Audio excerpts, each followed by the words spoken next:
নমস্কাৰ লখিমপুৰৰ বাতৰি হাতত লৈ ষ্টুডিঅ'ত মই মিণ্টু শইকীয়া দেশৰ মাননীয় প্ৰধানমন্ত্ৰী নৰেন্দ্ৰ মোদীৰ 124 সংখ্যক মন কি বাত আজি প্ৰচাৰ হয়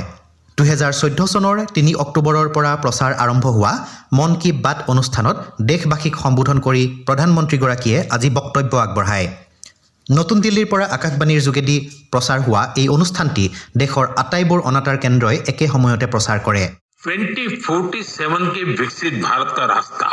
आत्मनिर्भरता से होकर गुजरता है और आत्मनिर्भर भारत का सबसे बड़ा आधार है वोकल फॉर लोकल जो चीजें भारत में बनी हो जिसे बनाने में किसी भारतीय का पसीना बहा हो वही खरीदे और वही बेचे ये हमारा संकल्प होना चाहिए লখিমপুৰৰ ৰঙানদী বিধানসভা সমষ্টিৰ ৰঙানদী মণ্ডলৰ অন্তৰ্গত নলকটা বুৱালগুৰি গাঁৱৰ বগলীজান পঞ্চায়তত প্ৰধানমন্ত্ৰীৰ মন কি বাত অনুষ্ঠানত যুৱনেতা ঋষিৰাজ হাজৰিকাই ৰাইজৰ সৈতে প্ৰধানমন্ত্ৰীৰ মূল্যৱান বক্তব্য শুনি সমৃদ্ধ হোৱাৰ কথা অৱগত কৰে অন্যান্য গুৰুত্বপূৰ্ণ প্ৰসংগৰ লগতে ভাৰতবৰ্ষৰ লোককলা সাংস্কৃতিক বৈচিত্ৰ্য জৈৱ বৈচিত্ৰ্য সম্পৰ্কে আলোকপাত কৰি প্ৰসংগক্ৰমে অসম গৌৰৱ কাজিৰঙা ৰাষ্ট্ৰীয় উদ্যানৰ বিষয়েও বক্তব্যত উল্লেখ কৰে নৰ্থ লখিমপুৰ বিশ্ববিদ্যালয়ৰ উপাচাৰ্য হিচাপে অলপতে প্ৰফেসৰ মুকুল চন্দ্ৰ বৰাই দায়িত্ব গ্ৰহণ কৰে 1952 চনত স্থাপন হোৱা উত্তৰ লখিমপুৰ মহাবিদ্যালয় পৰৱৰ্তী সময়ত অসমৰ প্ৰথমখন স্বায়ত্তশাসিত মহাবিদ্যালয় হিচাপে স্বীকৃতি লাভ কৰাৰ পিছত শেহতীয়াকৈ বিশ্ববিদ্যালয়ৰ মৰ্যাদা লাভ কৰিছিল যোৱা 25 জুলাইত মুখ্যমন্ত্ৰী ডক্টৰ হিমন্ত বিশ্ব শৰ্মাৰ উপস্থিতিত ৰাজ্যখনৰ 7খন বিশ্ববিদ্যালয়ৰ নৱনিযুক্ত উপাচাৰ্যসকলক ৰাজ্যপাল শ্ৰী লক্ষ্মণ প্ৰসাদ আচাৰ্যই শপত বাক্য পাঠ কৰোৱায় উপাচাৰ্যসকলৰ ভিতৰত নৰ্থ লখিমপুৰ বিশ্ববিদ্যালয়ৰ নৱনিযুক্ত উপাচাৰ্য মুকুল চন্দ্ৰ বৰাও আছিল অন্যতম লখিমপুৰ জিলাৰ কমলাবৰীয়া অঞ্চলৰ শৈক্ষিক আৰু সামাজিক সংগঠন ঐক্যতানৰ উদ্যোগত শিক্ষাসেৱী বঁটা প্ৰদান আৰু এটি বক্তৃতানুষ্ঠান কালি নৰাগাঁৱত অনুষ্ঠিত হয়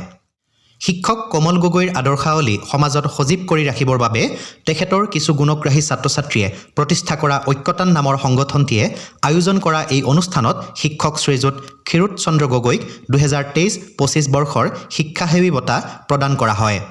ইপিনে কালিৰ বক্তৃতানুষ্ঠানত আমাৰ ক্ৰমশাসমান অধ্যয়ন স্পৃহাই এদিনে জাতীয় জীৱনক সংকটত পেলাব শীৰ্ষক বিষয়ত বক্তৃতা আগবঢ়াই বিশিষ্ট লেখক অইলৰ শিক্ষাৰত্ন পুৰস্কাৰপ্ৰাপ্ত কৃতি শিক্ষক ভৰত ৰাজখোৱাই এতিয়া আগবঢ়াইছো জিলাখনৰ কেইটিমান সাংস্কৃতিক বাতৰি ঢকুৱাখনা নাট্য বিদ্যালয়ৰ গ্ৰীষ্মকালীন নাট কৰ্মশালাৰ অন্তত অহা 30 জুলাইত এটি নাট প্ৰযোজনা হাতত লোৱা হৈছে ঢকুৱাখনাৰ গণেশ গগৈ প্ৰেক্ষাগৃহত সন্ধিয়া 7 বজাত আৰম্ভ হ'ব লগা নাট্যানুষ্ঠানত দীপজ্যোতি কাকতি আৰু অসীম দত্তৰ ৰচনা আৰু পৰিচালনাৰে সময় প্ৰশ্নময় আৰু গণেশ চমুৱাৰ বৰশী নামৰ নাটকখন নিতুল বৰ্মন আৰু ৰক্তিম বুঢ়াগোহাঁইৰ পৰিচালনাৰে মঞ্চায়ন হ'ব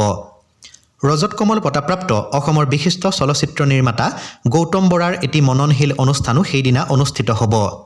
ইপিনে যোৱা 24 জুলাইত ঢকুৱাখনাৰ গণেশ গগৈ প্ৰেক্ষাগৃহত ঢকুৱাখনা এক্টিং একাডেমীয়ে কৰা নাট প্ৰযোজনাত 4খনকৈ নাটক প্ৰদৰ্শিত হয় ভাস্কৰ বৰুৱাৰ ৰচনা আৰু পৰিচালনাৰে মলখু আৰু ঘূৰ্ণীয়মান এছাতি বতাহ নামৰ দুখন নাটক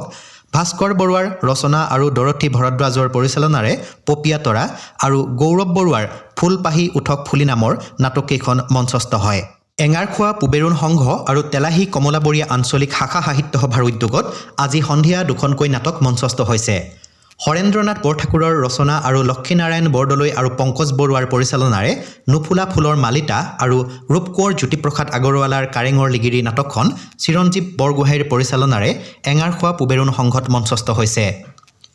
ইপিনে অসম নাট্য সন্মিলনৰ গহপুৰ শাখাৰ উদ্যোগত আয়োজিত পূৰ্ণাংগ নাট সমাৰোহত আজি জিলাখনৰ উত্তৰ লখিমপুৰ সদৰ শাখাই নিবেদন কৰিছে ৰাজীৱ গগৈৰ ৰচনা আৰু পৰিচালনাৰে মালবিকা মল্লিকা মধুচন্দ্ৰিকা নামৰ নাটকখনি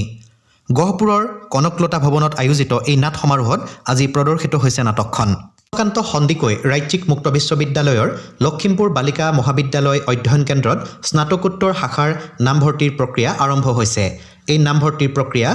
অনলাইন মাধ্যমেৰে হৈছে বিশেষভাৱে সক্ষমসকলৰ বাবে নামভৰ্তিৰ লগতে পাঠ্যক্ৰমসমূহ সম্পূৰ্ণৰূপে বিনামূলীয়া হ'ব আৰু ইয়াৰ বাবে বিশেষভাৱে সক্ষমৰ প্ৰমাণপত্ৰৰ প্ৰয়োজন হ'ব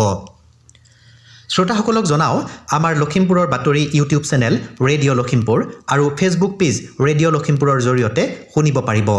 নিয়মীয়াকৈ বাতৰিসমূহ শুনি থাকিবলৈ ফেচবুক পেজটি ফলো আৰু ইউটিউব চেনেলটি ছাবস্ক্ৰাইব কৰিব